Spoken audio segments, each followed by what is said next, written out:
Okay.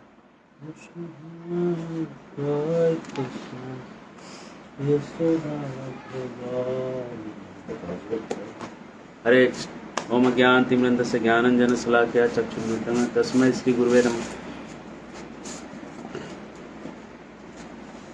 तो संस्कृत की class में कक्षा में आपका विशेष स्वागत करते हैं। थोड़ा आज प्रयोग में उतरेंगे, बीच बीच में हम आपको सिखाएंगे साइड में लेके, और फिर आपको रोड पे ले आएंगे वापस। तो अभी आज रोड पे आ गए, आज रोड है, रोड रियल एक्सपीरियंस है। तो आपको थोड़े वर्ड्स डिफिकल्ट लगेंगे, लेकिन हमारा स्पीड हम स्लो रखेंगे। आपको एक चीज़ बताता हूँ, एक टेक्निक बताता हूँ। अगर आपको करताल सीखना है, अगर आपको ज़िंदगी में करताल नहीं सीखना है तो उसका टेक्निक बताता हूँ। कभी आपको अगर आपको प्रैक्टिस करना और सीखना नहीं है तो आप एक चीज़ करिएगा, सीधा फास्ट बीट्स प्रैक्टिस करना चालू करिएगा। आप कभी ज़िंदगी में करताल नहीं सीखना। और अगर कार भी आपको नहीं सीखना है तो उसका भी टेक्निक यही है कि आप शुरू से ही फास्ट स्पीड चलाने का प्रैक्टिस करें, कभी आप नहीं सीख पाइएगा। इसलिए कभी भी कोई चीज़ को फास्ट करने के पहले स्लो में प्रैक्टिस करना होता है। तो ये जो अब जो हम देखने जा रहे हैं भागवतम में, कभी भी आपको अगर भागवत सीखना है तो भागवत में फास्ट में ऐसा एकदम एक्सपर्ट जहाँ मत देखिए कि हाँ देख लिया और समझ गया। एक्सेप्ट करिए कि आपको नहीं आता। जैसे ही आप एक्सेप्ट कर लीजिए, एक्सेप्ट कर लीजिए, एक्सेप्ट कर लीजिए कि हमको नहीं आता। एक्सेप्ट करते ही आप जो है ना हम्बल हो जाएंगे, आपका स्पीड कम हो जाएगा और कम वाले स्पीड में आप सीख पाइएगा। तो यहां देखिए, कुआ एक मुहावरा है। कुआ मतलब कहाँ वो कहाँ मैं, कहाँ और कहाँ। कुआ का मतलब ये है कहाँ, कहाँ राजा और कहाँ कहाँ कोई गरीब। तो ये कुआ कहाँ कहाँ। तो इस पे भागवत में श्लोक है 10वें स्कंद में, जब सुदामा लौटते हैं, सुदामा जब लौटते हैं कृष्ण को मिलके, तो कृष्ण से अपेक्षा होता है कि कृष्ण उनको बहुत सारा पैसा देंगे। गए थे इसी के लिए, कुछ हेल्प लेने के लिए, लेकिन रेज्यूम आगे आवाज पहले आ रहा था, फिर भी आ रहा था। तो तो तो मैं कह रहा था, आवाज थोड़ा कम आ रहा होगा पहले, अब आ रहा हूँ। मैं कह रहा था कि कुआ का मतलब है कहाँ कहाँ, वो कहाँ मैं कहाँ। कभी ऐसे होते हैं ना, शादी वादी में लोग जाते हैं रिश्ते में बात करने के लिए, तो फिर वो सोचते बराबरी वालों से रिश्ता देखना होता है, लेकिन अब ऐसा लगता है कि अरे वो कहाँ मैं कहाँ। जैसे रुक्मिणी जी जब कृष्ण से विवाह करना चाहती हैं, तो रुक्मिणी जी कृष्ण को एक प्रेम पत्र लिखती हैं और कहती हैं कि आप तो श्री निकेतन हैं, आप तो सभी जगत के स्वामी हैं, आप मेरे लिए, मैं कौन हूँ आपके सामने, तो मैं आप कहाँ मैं कहाँ। तो ऐसे ही यहाँ पे सुदामा का प्रसंग है। सुदामा जब कृष्ण को मिलने जाता है, मिलके जब लौटता है और हाथ में उसको कुछ पैसा वैसा कुछ लेके नहीं, ऐसे ही खाली खाली हाथ जाता है। जब चलता है वही उसकी पुरानी धोती, वही उसका कुर्ता होता है। तो आचार्यगण कहते हैं कि कृष्ण ने उसको धोती कुर्ता भी क्यों नहीं दिया। भाई सुदामा जब इतने आस से लेके गया था, भगवान जब अंतर्यामी हैं तो कम से कम एक धोती कुर्ता तो दे के लौटाते थे, क्यों नहीं दिया। तो उसका उत्तर देते हैं आचार्यगण, गौड़ी आचार्य, विश्वनाथ चक्र ठाकुर इत्यादि लोग आंसर करते हैं कि सुदामा जो है कृष्ण के पास जब गया तो उसके घर में खाने का कोई सामान नहीं था, बेचारा खुद भूखा था। लेकिन जब कृष्ण को मिलने की बात थी तो उसके पास जो खुद नहीं था वो कृष्ण को देने का सोचा था। क्या, बगल वाले से मांग के भूंजा हुआ चूड़ा लेके आया था कृष्ण को देने के लिए, उसके पास खुद नहीं था खाने के लिए। और याद रखिए ये द्वापर युग है।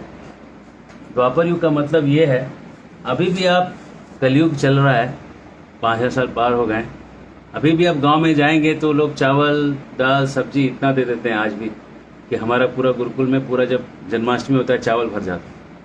तो 5000 साल पहले तो दान और ज्यादा लोग करते होंगे। उस समय सुदामा के पास कुछ नहीं था, मतलब कुछ इसलिए नहीं था कि वो मांगता ही नहीं था किसी से जाके, जैसा रहता था वैसे रहता था। कोई खुद ही जाके दे आया तो दे आया, जाके मांगता नहीं था।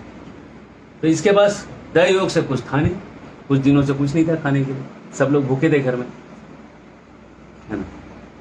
बच्चों को पानी पिला के सुला दिया जाता था। ऐसे स्थिति में सुदामा ने कृष्ण के लिए चूड़ा लिया। अब थोड़ा कंपैरिजन करिए, कभी कभी लोग अपनी गाड़ी पुरानी होती है मंदिर में दान कर देते हैं, फिर एक नई गाड़ी खरीद, या नई गाड़ी खरीदनी होती है पुरानी मंदिर सोचते बिकेगी नहीं, चलेगी नहीं, इसका लाइसेंस पता नहीं एक्सपायर है कि क्या है, मंदिर में दे देते हैं, चलते रहेगी प्रचार प्रचार में। भाव वो भी ठीक है, लेकिन ये ऐसा भाव नहीं, ये सुदामा का भाव बहुत ऊपर है। सुदामा का भाव है कि पहले कृष्ण को लाएगा, पहले कृष्ण का जाएगा, हमारा तो चलता रहेगा। एक मेरे मित्र हैं, पूना में जब मंदिर बन रहा था एनबीसीसी मंदिर, तो उनको मैंने ऐसे कहा कि वैसे मंदिर बन रहा है और पैसे की काफ़ी ज़रूरत थी, शॉर्टेज था पैसे का। उन्होंने, तब की बात है, आज से बहुत साल, 2010 की बात है, तब की बात, मतलब समझ लीजिए 11-12 साल पुरानी। तब उन्होंने क्या किया, उनके पास भी पैसा नहीं था, उनके व्यापार में बहुत बड़ा घाटा हुआ था। तब उन्होंने अपने पत्नी को बोला कि मैं तुम्हारे गहने जो है मुझे चाहिए, तो उसने ला के दे दिया, पत्नी ने दे दिया। तो पति ने कहा कि तू पूछेगा भी नहीं मैं मुझे किस लिए चाहिए, बोले नहीं मैं क्यों पूछूंगा। वो भी भक्त है, दोनों भी भक्त है, पति पत्नी। उन्होंने वो गहने जो है गिरवी रख दी, और गिरवी रह के उन्होंने बहुत सारा पैसा लेके उन्होंने मंदिर में दान दे दिया। मेरे तो आंख से ही आंसू आ गए। ये सही भक्त है। पहले कृष्ण का काम होगा, इसके पास पैसे नहीं है लेकिन कहीं से करके ले आए। बीवी से तो कोई मांगता नहीं है, कोई इमरजेंसी पड़ता है तब ऐसा स्थिति आता है। वैसे स्थिति को उसने कृष्ण के लिए समझा था, तो फिर वैसे हुआ, ठाकुर जी ने उसको भी ऐसी मदद की। साल भर में उसका सारा व्यापारिक घाटा जो है वो शून्य हो गया, प्रॉफिट में आ गया, अच्छा हो गया। खैर वो उसके लिए वो सोच के तो किया नहीं था, लेकिन भगवान ने उसको दे दिया। तो मैं ये कह रहा था कि सुदामा को कृष्ण ने दिया नहीं, क्योंकि जब वो सुदामा लेके चूड़ा आया था, वो चूड़ा तो उसके घर, जान रहे भगवान इसके पास खुद खाने के लिए नहीं, ये जो दे रहा है, जो प्रेम से जो चूड़ा दे रहा है, उस प्रेम के बदल रेसिप्रोकेट करने के लिए, विनिमय करने के लिए वैसा ही प्रेम मुझे दिखाना पड़ेगा, मुझे कुछ ऐसा देना पड़ेगा जो मेरे पास भी नहीं है। तो कृष्ण सोचने लगे लिस्ट में कि कौन सी चीजें जो मेरे पास नहीं है। देखिए वैकुंठ तो मेरे पास है, भौतिक जगत मेरे पास है, ये भोले बाबा डमरू बजाते हैं, मेरे लिए बजाते हैं, सब मेरे ही हैं। अब बचा ही कौन जो मेरे पास नहीं है? ये नालायक लोग भी घूम फिर के मेरे ही अंदर रह रहे हैं, तो कुछ ऐसा है ही नहीं जो मेरे पास नहीं है। तो अब सुदामा के प्यार के बदले में दूं तो क्या दूं? कुछ नहीं, ठाकुर जी के पास कुछ था ही नहीं। बेचारे संकोच करें कि दे कैसे, कुछ भी देंगे तो खराब लगेगा, क्योंकि वो तो वो हुआ ना कि भाई तेरे पास था तूने दे दिया, लेकिन मैंने तो अपना पेट काट के, मेरे पास खाने का नहीं था, मैंने फिर भी किसी से मांग के उसमें से बिना कुछ खाए ऐसे ही ला के तुमको दिया। तो बदले में तो ये हुआ नहीं, उस प्रेम के बराबरी तो हुआ नहीं, लेकिन देना तो चाहते थे। तो कृष्ण भगवान ने अप्रत्यक्ष रूप से उनके महल बना दिए। अब ये बात सुदामा को मालूम नहीं है, सुदामा अभी रास्ते में है, अभी तक अपने घर नहीं पहुंचे हैं, और सुदामा मन ही मन सोच रहे हैं कि चलो कृष्ण ने कुछ दिया या नहीं दिया, लेकिन कृष्ण ने मुझे अपने बाहों में भर के आलिंगन दिया, प्रेम किया, पुरानी बातें हुई, मित्रता स्थापित हुई, कितना अच्छा हुआ। तो इस स्थिति में सुदामा कह रहे हैं क्वा हम, देखिए तोड़िए इसमें, संधि लगा है दिल, क्वा अहम,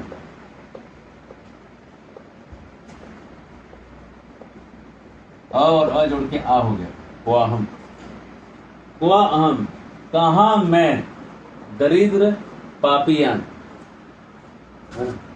रामान पापियान, पापियों में मैं भी एक पापियों में ही पापी हूँ, मैं एक गरीब पापी हूँ। क्वा कहाँ, कृष्णा श्री निकेतन, और कृष्ण क्या है, उनके चरण में लक्ष्मी बैठी है, रुक्मिणी कहाँ बैठी, उनके चरणों को दबा रही। कहाँ कृष्ण श्री निकेतन, और कहाँ मैं पापी, ब्रह्म बंधु रीति, मैं तो ब्राह्मण भी नहीं हूँ। कहते हैं ब्राह्मण होता तो ये हालत थोड़ी होती मेरी, मैं जरूर कहीं ना कहीं ब्राह्मण के पद से गिर गया हूँ। ये बहुत नम्रता का भाव है। माँ हम बाहुभ्याम परिगमित, लेकिन मुझे उन्होंने किया बाहुभ्याम, दो बाहु, अपने दो बाहुओं से, चतुर्थी विभक्ति, चतुर्थी द्विवचन, परिरंभितम, भगवान ने, कृष्ण ने मुझे गले लगा लिया।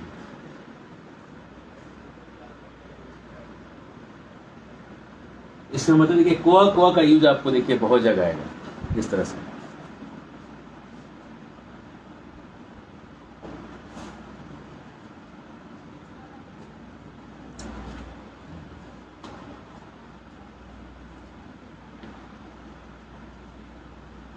अलम, एक और शब्द लिखिए अलम, क्योंकि जब आप संस्कृत पढ़ेंगे अलम जो है बहुत आएगा। अलम का मतलब होता है बस कर, पर्याप्त।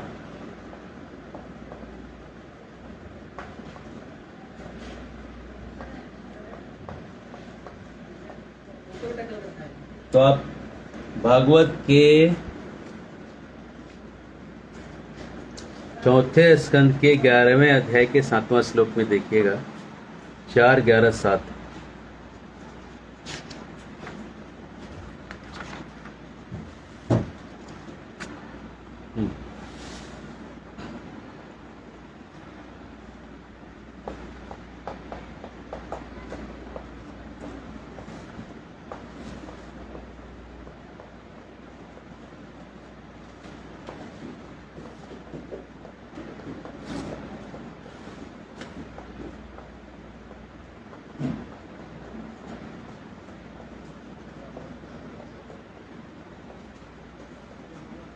ये ध्रुव जो है लड़ाई करने जाते हैं यक्षों से, और बहुत उनके भाई को मार दिया होता है यक्षों ने। तो यक्षों को मारते मारते बहुत सारे यक्षों को मारते, लेकिन जब समझाने के लिए मुनि लोग आते हैं, मनु आते हैं, तो ध्रुव जो है मान जाते हैं, छोड़ देते हैं। तो मनु समझाना कैसे चालू करते हैं, पहला लाइन ये बोलते हैं अलम। अलम मतलब बस करो, बहुत हुआ। वत्स, वत्स मतलब होता है बेटा, पोता। बेटा सीरीज में कोई भी बेटा बेटी किसी को भी आप वत्स बोल सकते। वत्स मतलब बच्चे, बच्चे बहुत हुआ। अति रोशन, देखिए तोड़िए यहाँ पे दीर्घ संधि अ है। अति रोशन, अति मतलब बहुत, रोष मतलब होता है गुस्सा, और रोष है जो अकारांत है। रोशन मतलब इसका तृतीय भी एक वचन लग गया, राम राम रामेण, रामम राम रामेण, है ना। अति रोष, बहुत सारा रोष करने से। तमो द्वारेण, तम मतलब होता है अंधेरा, द्वार मतलब होता है रास्ता। अंधेरे के रास्ते में पाप बना, पापी लोगों का रास्ता जो है वो गुस्सा है। गुस्सा क्या करता है, आदमी को पाप के रास्ते में ले जाता है। तो अलम का शब्द का यूज देखिए, ठीक है ना। अलम, बहुत जगह ये वर्ड आएगा अलम। अलम विवादेना, विवाद मत करो। अलम के साथ तृतीय विभक्ति जनरली लगती है। अलम ताड़िएना, मारो मत। ताड़िएना मतलब मारना, ताड़ने से क्या होगा, मारो मत।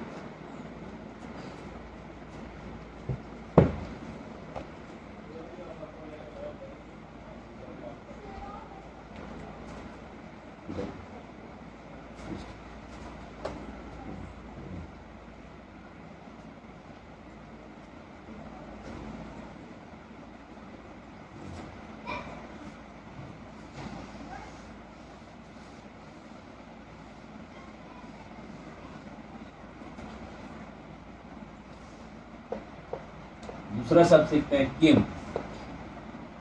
किम मतलब होता है क्या फायदा। किम के साथ अगर तृतीय विभक्ति लगी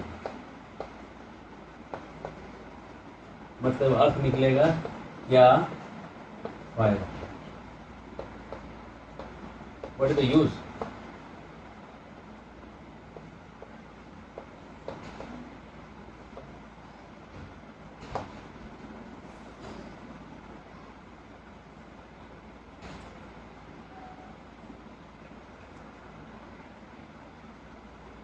किम बहुना ताड़,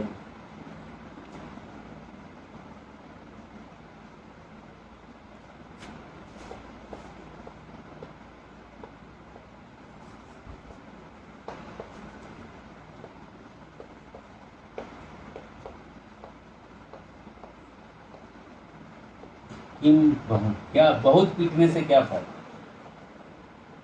किम बहुना, बहुत होने से क्या फायदा। हाँ, किम बहुना, तो किम के साथ अगर ऐसा लगा है तो इसका अर्थ ये होता है।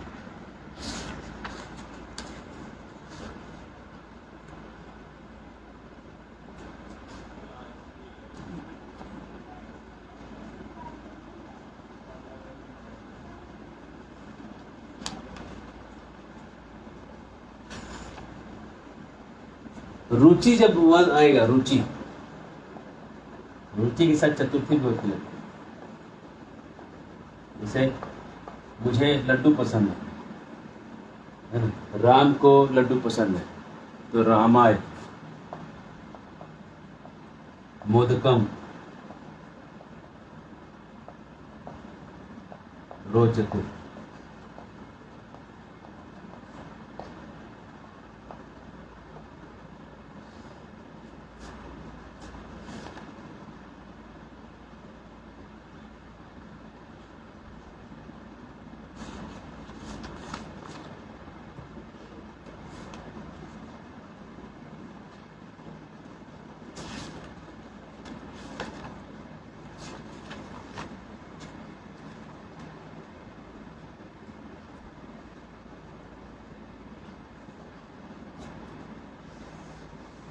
एक रूप सीख लेते हैं।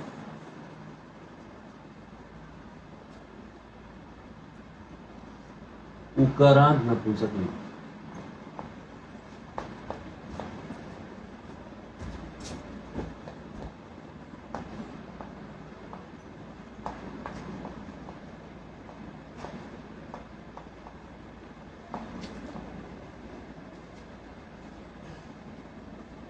मधु,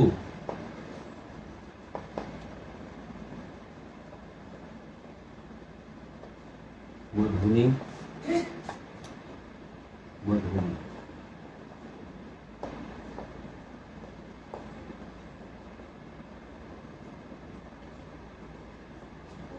फिर ये दही जैसा ही है, प्रथमा तृतीया जैसा। मधु, मधुनी, मधुनी।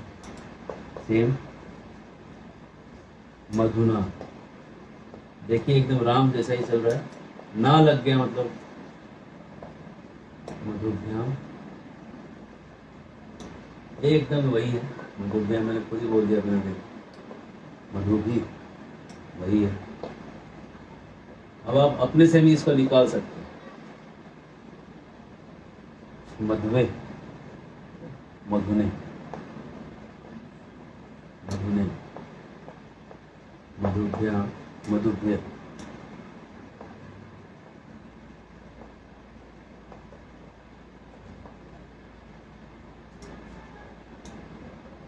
मधुना, मधुभ्य, मधुभ्य, मधुना,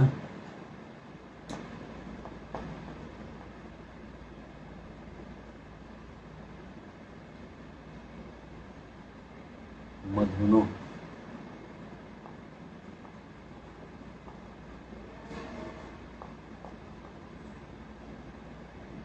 मधुना,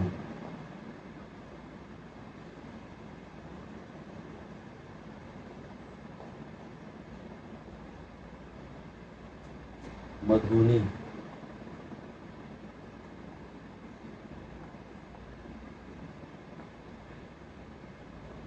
मधुनो से मधुसु। याद करना नहीं आपको, बस आपको ये देखना है, ये देखने के पर ये दोनों सेम है।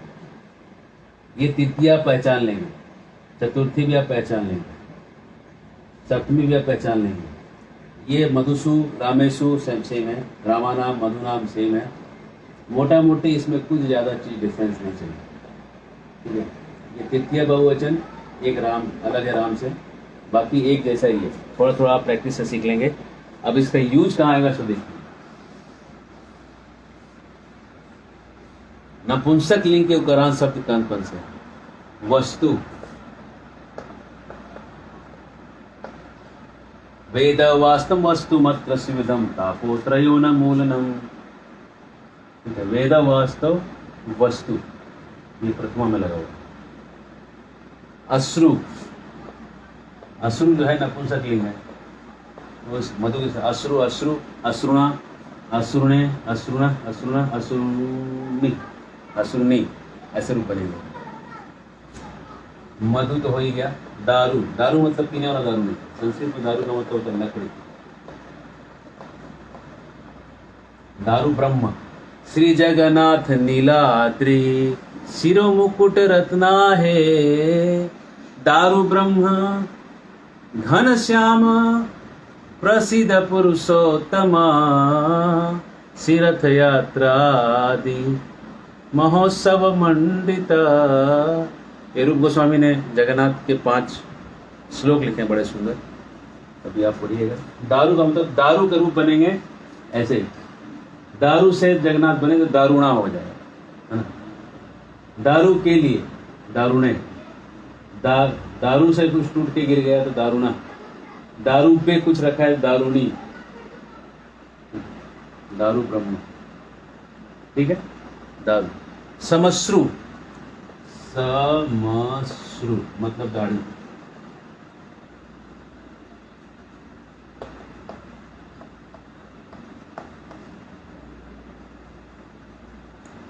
तालु, जानू, जानू मतलब होता है घुटना, तालु मतलब तालु।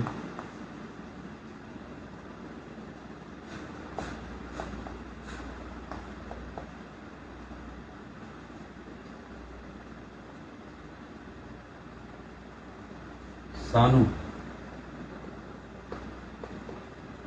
सानू मतलब होता है पर्वत।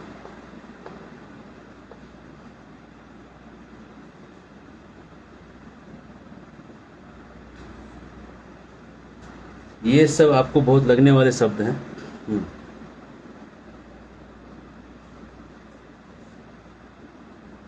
अभी वह आंसू छोड़ रहा है,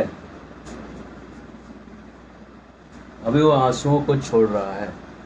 अनुवाद करें, अभी वह आंसुओं को छोड़ रहा है। अश्रु का रूप बनाइए, आंसुओं को। वह अभी, इदानीम, आंसुओं को मतलब द्वितीय, आंसुओं को मतलब बहुवचन, मधु मधुनी मधुनी, आंसुओं को अश्रुणी।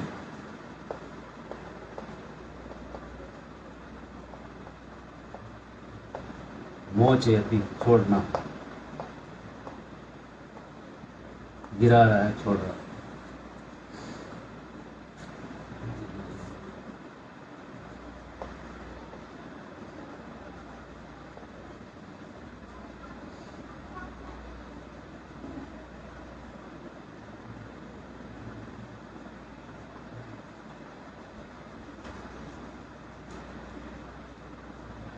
अभी तुम्हारे घुटने कैसे हैं,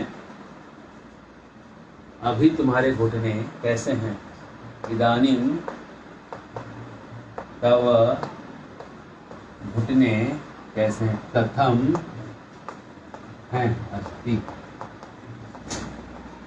अब घुटने कैसे हैं, तो घुटने का आप डालिए इधर, घुटने, मधु मधुनी मधुनी, जानू जानूनी जानूनी, तो घुटने का होगा जानू,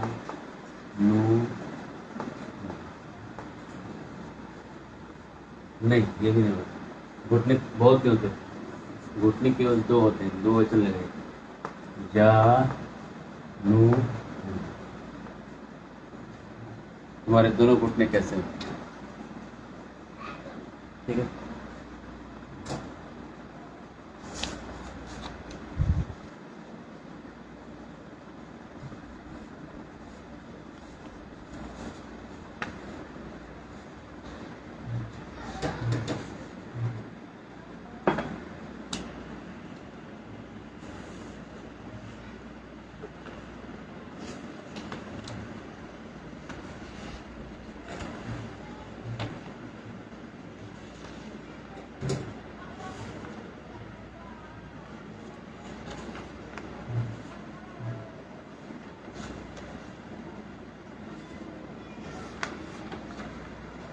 अब आप एक होमवर्क करिए।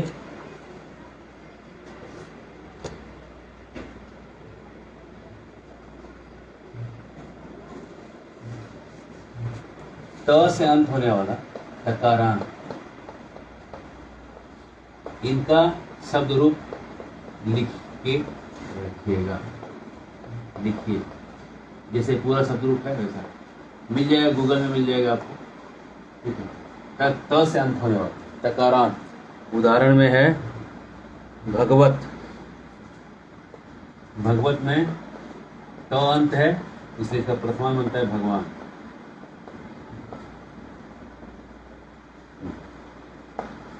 भगवान शब्द का रूप बनाइए, ठीक है ना।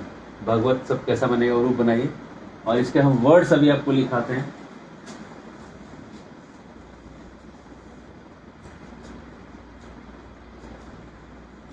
नभस्व,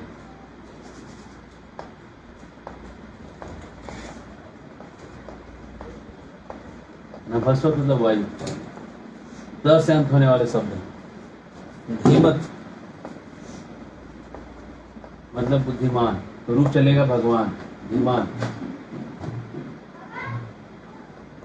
उत्तराखंड में लोगों का टाइटल होता है धीमन। धीमन मतलब होता है बुद्धिमान। ज्ञानवत, ज्ञानवत का रूप चलेगा ज्ञानवान, ज्ञानी। क्रियावत, क्रियावत रूप बनेगा क्रियावान। क्रियावान मतलब पुरुषार्थी, अपनी मेहनत पे टिकने वाला आदमी। विवस्वत, विवस्वत, इसका रूप बनेगा विवस्वान, इसको सूर्य देव का। गुरुत्मत, गरुत्मत, गरुत्मत, गरुत्मान, तो ये हो गया गरुड़।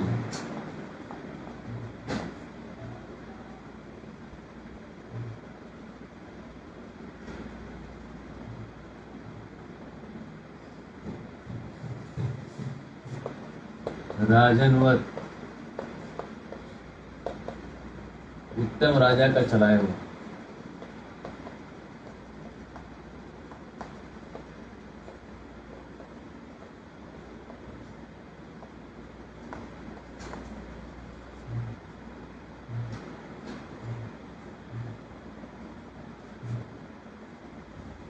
बुद्धिमत से बनेगा बुद्धिमान।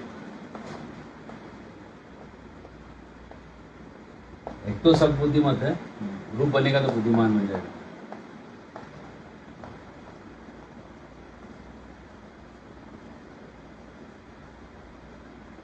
उदनवत, समुद्र। उदनवतो नौ, समुद्र में नाव।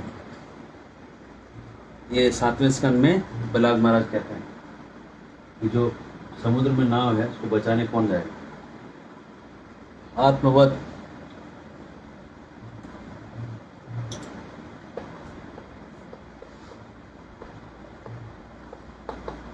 आत्म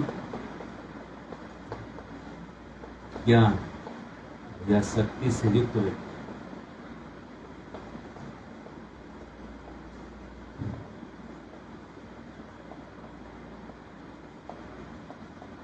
देखिए कई पुस्तकों में कई सारी चीज़ें लिखी है, लेकिन मैं सारे नहीं पढ़ा रहा हूँ। मैं आपको बस भागवत और रामायण के अर्थों को समझने के हिसाब से जो शब्द ज़्यादा यूज में है वो शब्दों को ही यहाँ पे ले रहा हूँ। आप सब नोट करिए।